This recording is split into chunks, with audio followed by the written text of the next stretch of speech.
May I ask, who is Madame Chapelle? Practically Aileen Boucher's family. She started teaching her ballet more than 15 years ago. She's devoted her life to Aileen ever since. Oh, then she wouldn't have a reason. No, she wouldn't have a reason. Well, you spoke about threats. What kind of threats? Were they made by telephone? No. At least I wasn't told so. Aileen mentioned letters. Letters? She said they were all in the desk. They might help, Mr. Lanyard.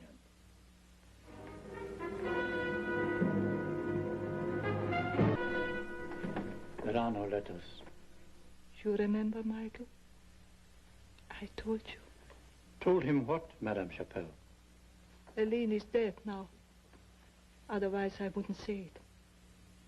Aileen has been ill. She has been imagining things. There were never any letters. Why are you so positive? She was my child, my life. There has never been room for a secret. I opened all our mail every morning since she was a little girl. Had I seen a letter, I would have taken it to the police. I understand, Madame. I have a few questions I would like you to answer, providing you feel up to it. Otherwise, it can wait until morning. It's better to talk, even to a stranger, than to sit still and think. Very well. To whom did the gun belong? Aileen, she bought it in Milan. Why in Milan? That's when she began talking of threats. She said the gun gave her security. Well, now, this may be rather a difficult question, Madame, but who might profit by Mademoiselle Boucher's death? Profit? You make her sound like a bank bull. Aileen was prudent. Her fortune is considerable. I know it has been billed to her father. But the loss is greater than the profit.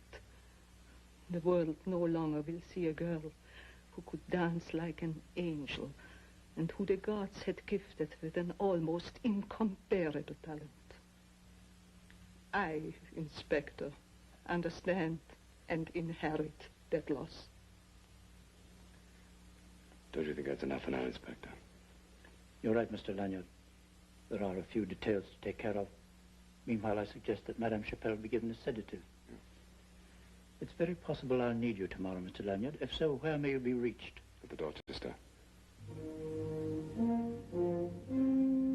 Next day I went to the theater to see Philippe Duval. Come in.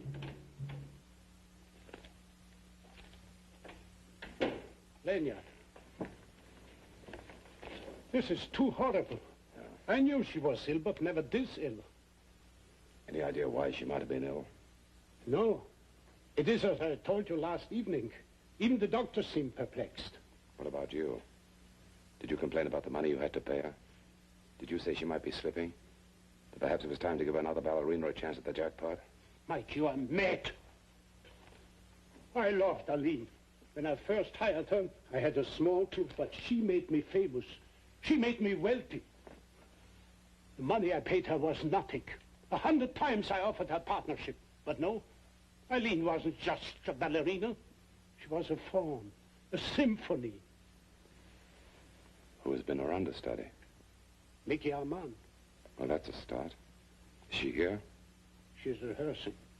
Send for her.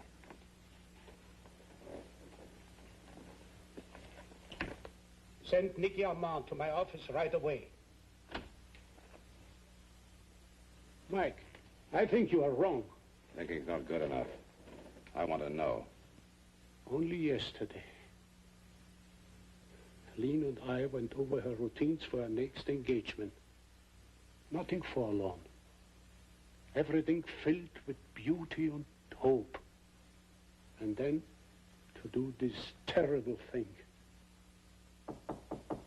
Come in. You wanted me, Mr. Duval? Nicky, this is Michael Lanyard. He wants to talk to you. About what, Mr. Lanyard? Have you been practicing? Or have you been rehearsing Aileen's routines? Why is that important? I want to know. Would you rather tell the police?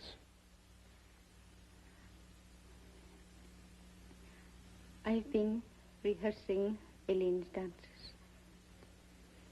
didn't waste much time, did you? Why should I? For 2 years I've understudied her. For 2 years I've watched her every move. I prayed for her to get sick so I could take over. Until a few months ago I had nothing. Then occasionally she'd miss a show and I would get a chance. But never for long enough. She'd return the next morning and those 3 glorious hours of the night before were supposed to be enough. So in a way, her death is a blessing, huh? Death is never a blessing. But her death is my opportunity. You didn't like Aileen Boucher? At first, I loved her. Then I learned to hate her. I hated her great talent. I hated her making difficult dances look easy. Yes, Mr. Lanyard, I hated Aileen. When I read in the newspapers this morning about her, I felt no sorrow. Nicky, I'm shocked. Don't be shocked. I've hated you, too. You had eyes for no one but Aileen. Every time you criticized, you praised Aileen. Do you know what it is to burn with ambition? And you didn't threaten her? You didn't write her a letter? I hated Aileen, but I never threatened her. All I ever wanted was a chance. I know in time I will dance well. I know I will never be as great as Elaine. Perhaps no one will ever be as great.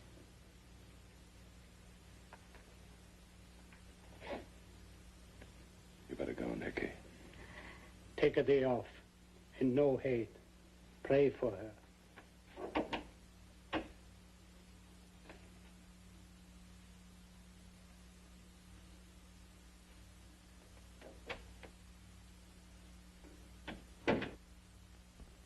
She told you the truth. I know. I don't know why Aileen is dead. Why she committed suicide? No. Why she was murdered.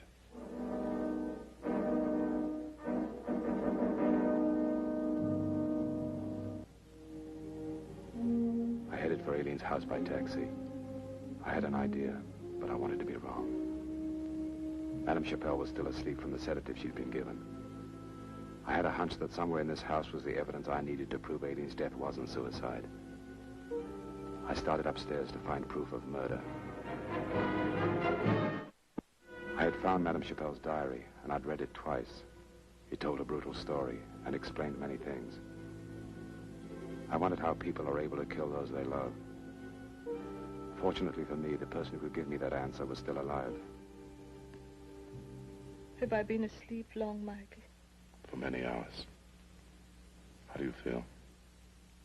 Lonely. I learned something today. What?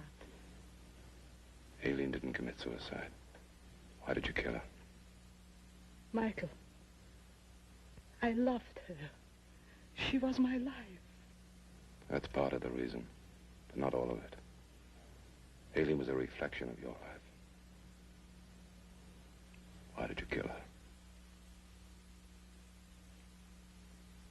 How did you find out?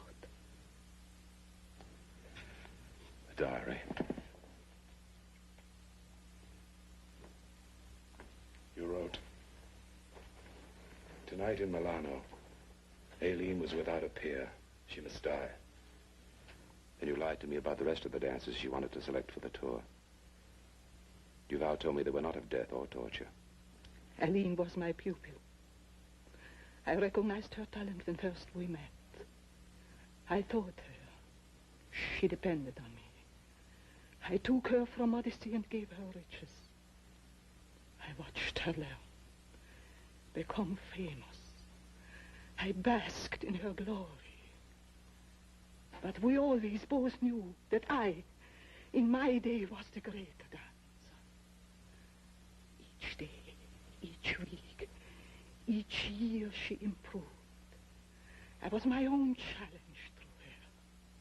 I had her chasing my ghost, but always I was in front of her. Then, that night in Milano, she broke my heart, Michael. Isn't it funny? That night she killed me. She had caught my ghost. And for the first time, I was chasing her. I walked the streets afterwards. I kept telling myself it wasn't true. Aline had committed a crime and had to be punished. She had killed me, so I had to kill her. I started to plan for that day. The letters. Yes, the letters. I knew she was sensitive. In time, they would upset her. It preyed on her mind. Her dancing suffered, and I was happy. And then you appeared. But I was afraid you might help her. When I left you in your hotel room, I chuckled at how easy you were to convince. Then my plan was ready. My pupil, who had killed and robbed me of my talent, was ready to die. While she slept, I shot her and placed a gun alongside her bed. The rest you know. At least, almost know. What don't I know? The moment the gun went off, I saw two ghosts, mine and Aline's. And you know, Michael, I was right. My ghost was happy. I was dancing better. And once again, I was in front of Aline.